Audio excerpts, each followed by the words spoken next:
All right, so this post is from Landalorian. Hope this question makes the show, Court Cousins. Well, here it is, Landalorian. Thank you, Jay Will, for reaching out.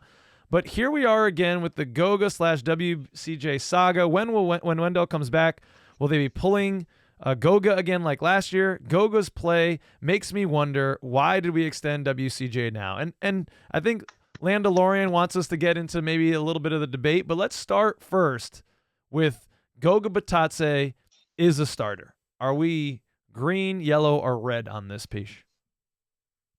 I'm green on this. I know, right? Well, I mean, you just said there's going to be some sort of debate. Yeah. I don't understand how there'd be a debate. I really don't. I see a man in Goga that tries. I see a man in Goga that will put up a double-double every game by getting some boards. And even if he only has like 5 putbacks inside, that's 10 points. He got 10 points, 10 boards. Cool. That's something that you try to bet on with Wendell Carter. And a lot of times you don't get it because he'll come up with 7 boards and maybe 12 points. But then you're like, God damn it. But like Goga's consistent and he's in there doing the rebounding stuff that we don't have right now, especially with Paulo out. We don't have that good inside rebounder getting big minutes. Goga is making the most of the minutes he's getting. It's good.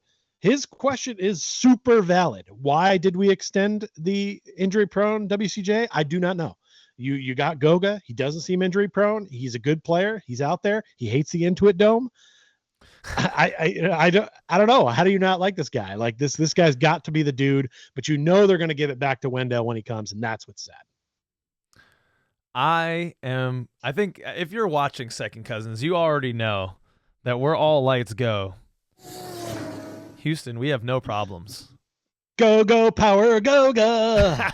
Nice. Yes, Goga gadget, baby. He has been pulling out all the gadgets, and I love the intensity he's playing with. He's doing the rev now if he gets a dunk. He's bringing a lot more. He brings a lot of rim presence. Let's see here. I have it. How many blocks is he averaging? 1.4 blocks per game. Sometimes it feels like more. He's altering shots down there too. And I know that a part of our defense has been that Jamal Mosley wants to run is that switchability. Every man can switch.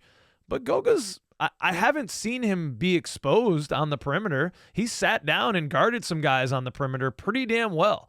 So hopefully we can avoid our center being put on any point guards. But if it happens, Goga can hold his own. He can hold his own. He held his own against Devin Booker the other night when he got matched up on him in a switch.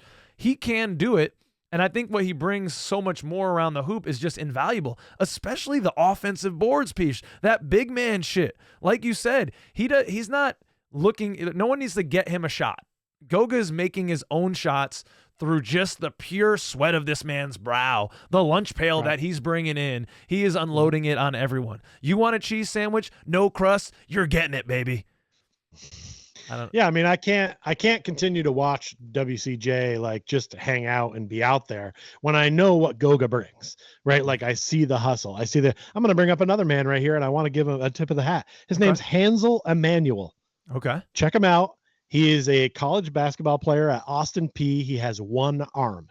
He is fantastic. He's playing Division I college basketball with one arm. He's dunking on guys. He's blocking shots. He's got hustle, and he's working harder than the man I'm talking about who's injury prone and sadly out right now.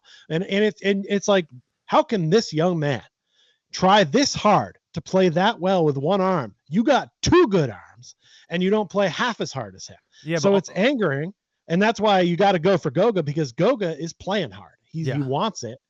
And then that's what I need. I need somebody in there who cares. If J.I. is not going to do big man shit, let Goga do it, right? Like, I still don't understand why J.I. can't play full basketball games. We may never have the answer to that question. People keep saying, well, he could be a defensive player of the year candidate. Not if he doesn't fucking play some more. So let's drop that conversation right now as a sidebar. But Goga, he starts. It's a green light. No, in fact, he's probably trailered to the back of that Franz question we just answered because they're both going straight on through. But they're not gonna. They're gonna give it back to Wendell when he comes back. You know that. Yeah, that's frustrating. I mean, Hansel can play with one arm, and Goga and Wendell's got 2, but he only has one good cornea, and the plantar fasciitis is in one foot. So he's a hobbled man. He's a hobbled man. I don't want this to be a shit on WCJ. Like, I think that he is a great backup center. But I don't love, and maybe this is not even fault of his own. Maybe the team has been pushing him into taking those 3-point shots, and we're just maybe a little bit more old school in what we want our bigs to be doing. But, Wendell Carter Jr.'s effective field goal percentage, 47%, as compared to Goga's 71%, because Goga's staying within himself. He's playing his game. He's getting those offensive boards and those putbacks. He's doing things around the rim, making himself available. Him and Anthony Black were working tremendously the last couple games. Anthony Black dishing it to him in the paint. He's willing, ready to receive, and put that sucker home. And just the offensive boards is something that I really like. I actually looked at the per 36 numbers. They weren't much different, which was surprising to me. But I just like what Goga brings. And the contract is no fault of Wendell's. That is on the front office. Nope. I just don't understand why we needed to pay Wendell Carter 2 years early from his contract at a rate that is the same as what Nikola Vucevic is going to be getting paid. I think he dropped 30 and 12 Vuce the other night. It's just not the same player. And now you have a guy in Wendell Carter Jr. that probably should be your backup, and you're paying him what will be borderline starter center money, so you're being polite. Yeah. I know you said you don't want this to be a shitting on WCJ segment. Yes. I'm totally fine with it being that. Okay. He is a serviceable backup center. Yeah. All right. He's serviceable. He's fine, right? Like I'm not winning a championship with that guy in my starting lineup. And by the way, when I say I mean the Orlando Magic. So why don't we go ahead and put him on the bench and see how that works out? Or hey, if there's some other team that likes that contract that we got him on, which is I guess somewhat tradable, let them take a shot on him. I mean, he is a serviceable big man, but he is not going to win you a championship with the way our team plays and goes. He sets a good pick. He's pretty good shooter from the outside for a big man, but he doesn't really big man shit. Right. So he's not really a big man. He's kind of a 4. He it's plays like a 4. Yeah. A lot of teams have a really good 4. You've got Apollo or something like that. So it's like, I don't see a place for him getting as many minutes as he gets. I don't know if he might know a secret about Jamal Mosley, and maybe that's why he gets so many minutes. Maybe that's why they re-signed him. Maybe he's got something on the people in the front offices or something. I don't know. But either way, he's finding his way. He's going to find his way back in. He is. And I hope he plays well. Shut me up, man. I'd love to be wrong about this. But, I mean, time and time again, as much faith as I've had in him, and I have on this show. If you go back, you listen to old shows, that was a Wendell stand for a while. Yes. But hey, I'm done with that. I'm not going to ride this down the grave like you did with Markelle Fultz. I understand that this ride's over, and I got off a long time ago, and yet he kind of still keeps going. And people from the Orlando Magic keep coming and lining up like, let's get on this ride again. It's like, let's not. Yeah. We've seen the ending. Peach, I just hope when Wendell comes back, and you're right, they're going to put him in the starting lineup for some reason, unbeknownst to us, because we're morons and we can't see something that is basketball savants can see. I just hope Goga doesn't go away, man. Like, I just don't want him to go back to nothing. Like, I think that he has deserved and shown that he needs to be getting some minutes. Maybe it's Moritz or him one night. You're going with either of those guys depending on matchups. Just please, can we not send – it feels like he's back in his home country of Georgia when Wendell Carter Jr. comes back. Like, we just don't see the Georgian beast anymore. He just goes to the end of the bench.